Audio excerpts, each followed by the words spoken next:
पर राजस्थान की हम बात कर रहे हैं, दूसरी तरफ लखनऊ की बात कर रहे हैं। राजस्थान भी अपने 2 मैच हार कर आई है और अगर आज लखनऊ की टीम हार जाती तो लगातार चौथा मैच हार जाएगी। क्या लग रहा है, कौन सी टीम यहां पर भारी नजर आ रही है आज? देखिए, एक टीम चौथे स्थान पर है, दूसरी 9वें स्थान पर है। लखनऊ से नीचे केकेआर की टीम है, तो आप समझ सकते हैं कि लखनऊ की टीम ने बहुत ज्यादा गलतियां की हैं। वहीं राजस्थान रॉयल्स की टीम ने कम गलतियां की हैं। शुरुआत बहुत अच्छी रही थी, सीएसके, गुजरात, मुंबई और आरसीबी को हराया था। क्या शानदार प्रदर्शन रहा था ओपनर्स का। पूरी टीम एक यूनिट की तरह खेल रही थी, लेकिन पिछले 2 मैचेस में केकेआर और सनराइजर्स हैदराबाद के विरुद्ध राजस्थान की टीम को हार का सामना करना पड़ा है। तो आज राजस्थान की टीम की यही कोशिश होगी कि हैट्रिक से बचा जाए। वहीं दूसरी तरफ लखनऊ सुपर जायंट्स 3 मैच हार चुकी है, गुजरात, आरसीबी और पंजाब के विरुद्ध। और आज लखनऊ की टीम की कोशिश ये होगी कि चौथी हार से बचा जाए। लेकिन लखनऊ की टीम की जो सबसे बड़ी समस्या रही है ना, अभी तक उन्होंने जो 2 मैच जीते हैं, एक मैच में ऋषभ पंत ने 66 रन बनाए थे, दूसरे मैच में मुकुल चौधरी ने केकेआर के विरुद्ध एक संभावित जो हार दिखाई दे रही थी, उस हार को जीत में बदल दिया था। केवल ये 2 खिलाड़ी ऐसे रहे हैं जिन्होंने बल्लेबाजी से शानदार प्रदर्शन किया है और निर्णायक भूमिका अदा की है। वहीं दूसरी तरफ लखनऊ के एकमात्र बॉलर प्रिंस यादव हैं, जिन्होंने सभी कंडीशंस में शानदार गेंदबाजी की है। पिछले मैच में प्रिंस ने 4 ओवर में 25 रन और 2 विकेट लिए थे, जबकि पंजाब की टीम ने 254 रन बनाए थे। मोहम्मद शमी ने 4 ओवर में 56 रन खर्च किए थे। तो आप समझ सकते हैं कि प्रिंस यादव, मुकुल चौधरी और ऋषभ पंत 3 ऐसे खिलाड़ी हैं जो कि लखनऊ की टीम की जीत में महत्वपूर्ण भूमिका अदा कर चुके हैं और वो बहुत ही एकाग्रता के साथ, अनुशासन के साथ खेल रहे हैं। लेकिन 1-2 खिलाड़ियों के प्रदर्शन से काम चलने वाला नहीं है।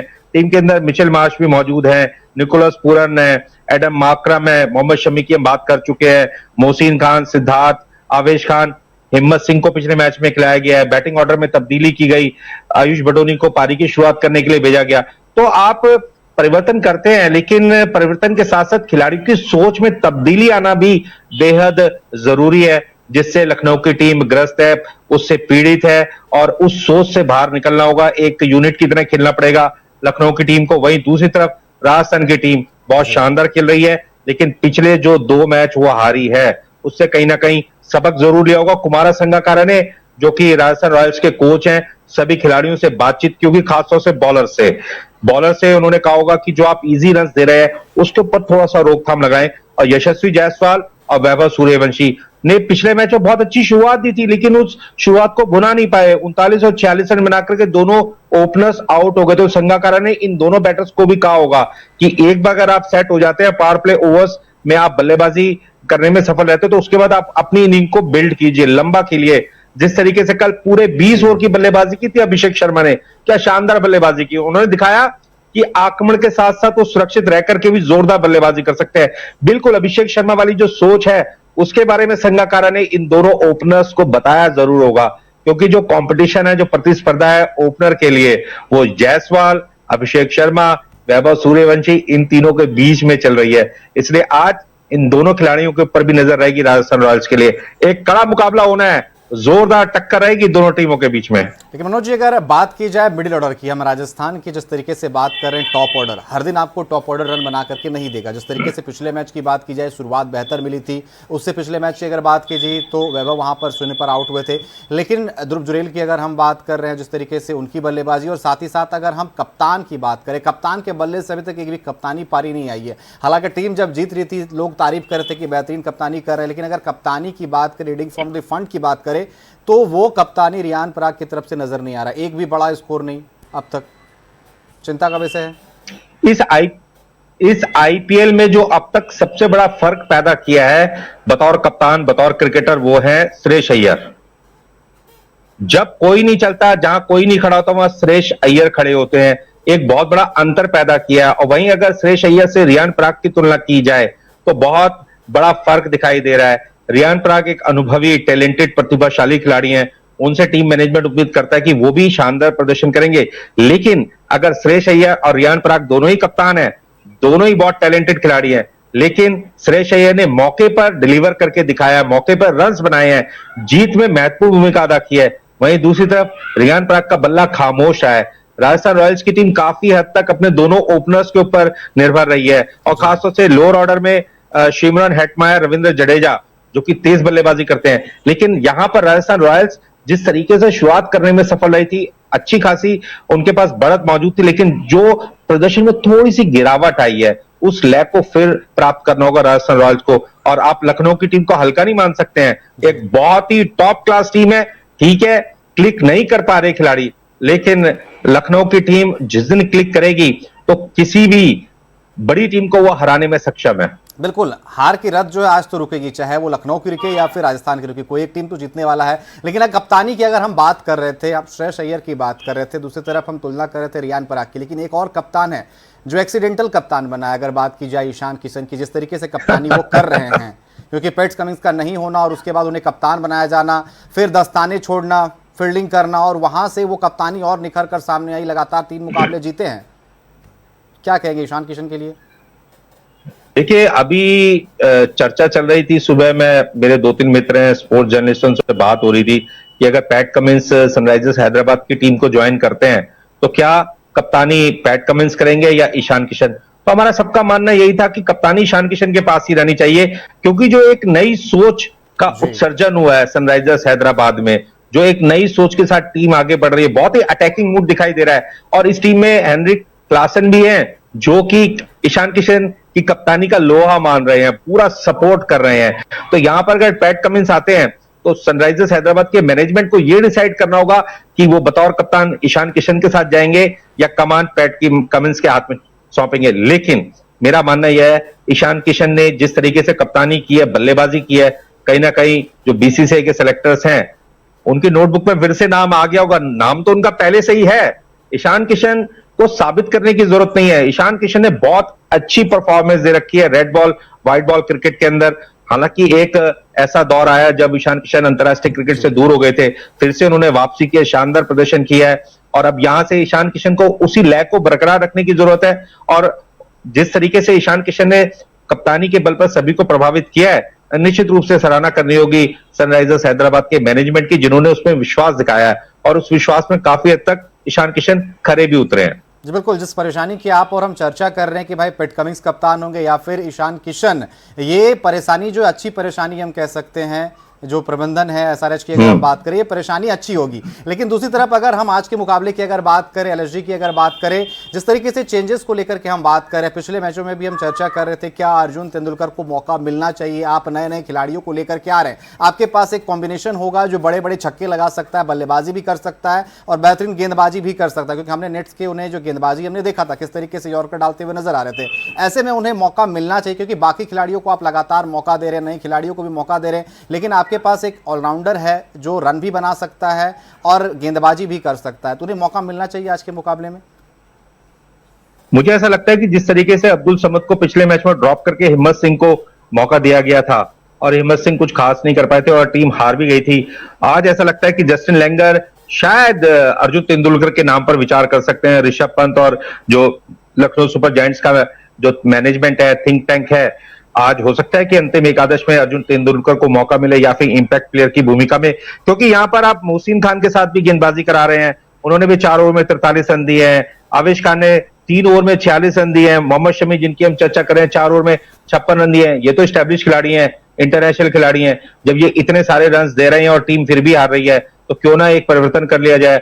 अर्जुन तेंदुलकर बाएं हाथ से स्विंग बॉल करते हैं और हम जैसा आप बता रहे हैं, हमने भी देखा नेट्स में काफी अच्छी गेंदबाजी करते हुए दिखाई दे रहे हैं। एक अच्छे ऑलराउंडर है, लोअर ऑर्डर में आकर के बड़े शॉट्स लगा सकते हैं। तो जब आपके मुख्य खिलाड़ी जिन पर आप लगातार विश्वास दिखा रहे हैं, उनकी उपस्थिति में टीम हार रही, तो क्यों ना एक जुआ अर्जुन तेंदुलकर के नाम पे भी खेल लिया जाए। और जिस तरीके से अब्दुल समद को आपने ड्रॉप करके हिम्मत सिंह को मौका दिया है, इसी तरीके से आज सबसे बड़ा सवाल यह है कि क्या निकोलस पूरन खेलेंगे या नहीं खेलेंगे। इसके ऊपर भी एक बहुत बड़ी चर्चा परिचर्चा का दौर हुआ होगा लखनऊ सुपर जायंट्स की जब टीम मीटिंग हुई होगी, क्योंकि निकोलस पूरन कोई खास प्रदर्शन नहीं कर पाए हैं। देखिए, मैच के अंदर नाम नहीं चलता, मैच में परफॉर्मेंस चलती है। और अमूमन कोचेस कहते हैं कि जब आप गेंदबाजी कर रहे हो तो आप गेंदबाज को नहीं खेलते हैं, आप बॉल को खेलते हैं।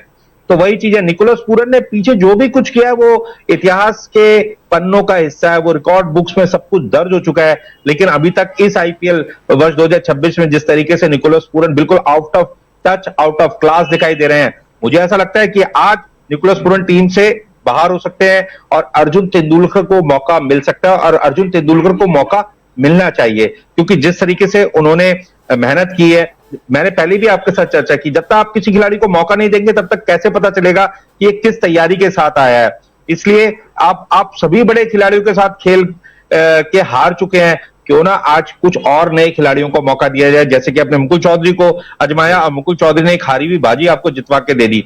इसलिए आज अर्जुन तेंदुलकर का खेलना बनता है, जहां तक मेरी व्यक्तिगत राय है। जी बिल्कुल, लेकिन कुछ चीज़ों पर पूर्ण विराम लगता हुआ नजर आ रहा है, क्योंकि जैसे ही आईपीएल की शुरुआत हुई थी, वर्ल्ड कप ट्रॉफी की हम बात कर रहे थे, उस सीरीज की बात कर रहे थे, वहां पर कुछ खिलाड़ियों का प्रदर्शन बेहतर नहीं रहा था।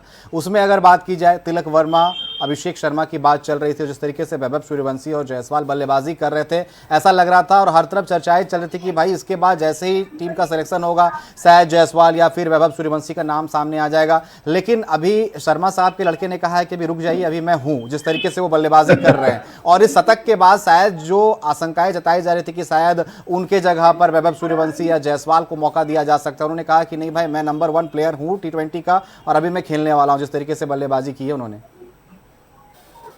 देखिए, अभी तो शर्मा जी के छोटे बेटे ने शानदार बैटिंग की, अभी बड़ा बेटा तो बैठा हुआ है जिसने ओडीआई खेलना है। जी कंपटीशन बहुत सारा है। रोहित शर्मा ने ओडीआई खेलना है, विराट कोहली ओडीआई खेलेंगे। T20 में अब हमारे पास बहुत अच्छी बेंच स्ट्रेंथ बन गई है। जायसवाल, वैभव सूर्यवंशी ने शानदार बल्लेबाजी की है। पहले से ही संजू सैमसन और ईशान किशन हमारे पास ओपनर हैं। शुभमन गिल भी अच्छा खेल रहे हैं। तो जो एक हमारी बेंच स्ट्रेंथ बनी है, उसमें हमारे पास बहुत सारे विकल्प रहेंगे, बहुत सारे ऑप्शंस रहेंगे कि हम किस खिलाड़ी को मौका दें। अभी इस लिस्ट में आयुष मात्रे नहीं है, आप ये देखिए, और अभी इस लिस्ट में ऋषभ पंत नहीं है, इस लिस्ट में आयुष बडोनी भी नहीं है, और इस लिस्ट में प्रियांश आर्या की तो कहीं चर्चा भी नहीं हो रही है। प्रभ सिमरन सिंह कहीं दूर दूर तक दिखाई नहीं दे रहे हैं, जो पंजाब के टॉप ऑर्डर और क्रैकिंग बैटर हैं। आप देखिए ना क्या बेंच स्ट्रेंथ बनी है हमारी। जो हमारे 2 ओपनर हैं, अभिषेक शर्मा, संजू सैमसन और ईशान किशन, विश्व कप विजेता टीम, उनके पीछे पीछे यशस्वी जायसवाल, वैभव सूर्यवंशी लग गए हैं, प्रियांश आर्या लग गए हैं, संजू सैमसन पहले से ही हैं, शुभमन गिल फिर से वापसी करते दिखाई दे रहे हैं। तो टॉप ऑर्डर के अंदर आप देखिए ना क्या कंपटीशन हो गया है। और इस बीच में अगर एक आध खिलाड़ी सैयद मुश्ताक अली ट्रॉफी में और उभर करके आया, अंडर 19 का या किसी भी स्टेट का, जिस तरीके से मुकुल चौधरी ने शानदार प्रदर्शन किया है, या फिर और भी हमारे बहुत अच्छे बैटर्स हैं, तो ये तो बेंच स्ट्रेंथ हमारी बड़ी टॉप क्लास हो जाएगी। बिल्कुल, लेकिन अगर बात की जाए, हम तिलक वर्मा की भी चर्चा कर रहे थे, हालिया फॉर्म खराब चल रहा था, बैटिंग ऑर्डर में भी उनके चेंजेस किए गए, लेकिन अब वो शतक आया, वो कॉन्फिडेंस आया होगा जिसकी हम चर्चा कर रहे हैं, क्योंकि जिस तरीके से हम लगातार चर्चा करते आ रहे हैं कि भाई किसे मौका मिलना चाहिए, किसे नहीं मिलना चाहिए, यानी कि जो पारिया अब ये खिलाड़ी खेलते हुए नजर आ रहे हैं, ज्यादा कुछ बदलाव देखने को मिलेगा नहीं। देखिए, परसों हम शो कर रहे थे, मैंने आपसे कहा था मुंबई इंडियंस की जो सबसे बड़ी समस्या है, वो समस्या है तिलक वर्मा की फॉर्म। तिलक वर्मा का जो फॉर्म है उतना अच्छा नहीं है, और उसी दिन रात को तिलक वर्मा ने क्या धमाकेदार बल्लेबाजी की और मैच को अपने दम पर पूरी तरीके से अपने पक्ष में, अपनी टीम के पक्ष में कर लिया। तो तिलक वर्मा जैसे एक युवा खिलाड़ी हैं, टैलेंटेड खिलाड़ी हैं, दोनों तरफ स्ट्रोक्स लगाते हैं, विकेट्स के बीच में बहुत तेज दौड़ लगाते हैं, within wicket to wicket पिची बॉल को सामने खेलते हैं, और जो सबसे बड़ी खासियत है, लगातार बॉल को गैप में प्लेस करते हैं, और अच्छा खासा दमखम मौजूद है। तिलक वर्मा की एक खासियत है, तिलक वर्मा 3 रन लेने के बाद भी एक जोरदार बाउंड्री 6 लगाने का दमखम रखते हैं। ये उनकी फिटनेस का कमाल है। हाँ, कुछ मैचेस अच्छे नहीं रहे, लेकिन तिलक वर्मा ने भारतीय टीम की तरफ से काफी शानदार प्रदर्शन किया है। एशिया कप का फाइनल नहीं भूलना चाहिए हमें, दुबई में उतनी गर्मी के अंदर जब उन्होंने पाकिस्तान के विरुद्ध विजयी शॉट लगाया था, एक करारा बाउंड्री 6 लगा करके भारतीय टीम को एशिया कप में जीत दिलवाई थी। तो तिलक वर्मा भारतीय क्रिकेट के लिए बहुत उपयोगी है, बहुत टैलेंटेड है, भारतीय क्रिकेट को उनकी सख्त जरूरत है। ठीक है, किसी खिलाड़ी के एक कोई भी जो सीजन चलता है, लीग चलती है, या कोई टूर्नामेंट या कोई बायलैटरल सीरीज होती है, उसमें फॉर्म में रहना नहीं रहना, और अमूमन हम कहते हैं कि जो फॉर्म है वो टेम्परेरी है और टैलेंट परमानेंट है। तो तिलक वर्मा एक टैलेंटेड खिलाड़ी है। ठीक है, कुछ मैचेस में रन नहीं बने, लेकिन भारतीय क्रिकेट को उनकी जरूरत है। उन्होंने परसों जिस तरीके से बल्लेबाजी की है, देख के मजा आ गया।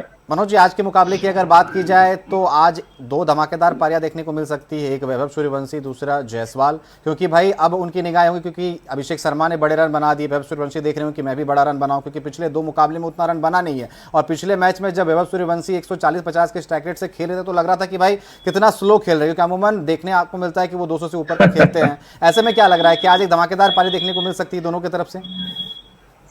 देखिए, मैंने आपको उस कार्यक्रम की शुरुआत में कहा था और हमारे दर्शक भी देख रहे होंगे, सुन रहे होंगे कि कुमार संगकारा ने जायसवाल और सूर्यवंशी दोनों को बिठा करके बात की होगी और दोनों को डांट लगाई होगी कि आप इतना अच्छा स्टार्ट करने के बाद आप आउट हो जाते हैं, जिसका असर नीचे लोअर ऑर्डर पर पड़ता है। आपको पूरे ओवर्स खेलने हैं, यू आर फ्री, आप खेलिए आराम से, आप पे पूरा टाइम है, 120 बॉलें आप दोनों के नाम है, कोई बड़ी बात नहीं।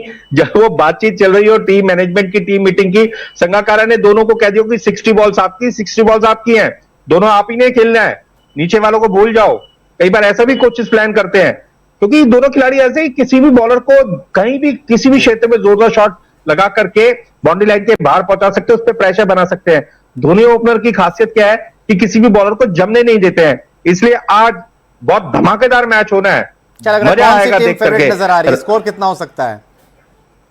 राजस्थान रॉयल्स जिस तरीके से क्रिकेट खेल रही है, जो उनकी टीम है, जो कंपोजिशन है और जो कमिटमेंट दिखाया है राजस्थान रॉयल्स की टीम ने, बहुत भारी पड़ेगी लखनऊ के ऊपर। लखनऊ की टीम को अब बहुत मेहनत करनी पड़ेगी, पसीना बहाना पड़ेगा, तभी आप राजस्थान रॉयल्स जैसी टीम के विरुद्ध संघर्षपूर्ण स्थिति में आ सकते हैं। और जिस माइंडसेट के साथ लखनऊ की टीम खेल रही है, अगर उसी माइंडसेट से खेलेगी तो राजस्थान रॉयल्स एक तरफा जीत हासिल करेगी आज के मैच में। आज भी ऐसा लग रहा है कि 250 लोडेड है अगर राजस्थान की टीम पहले बल्लेबाजी करती है तो?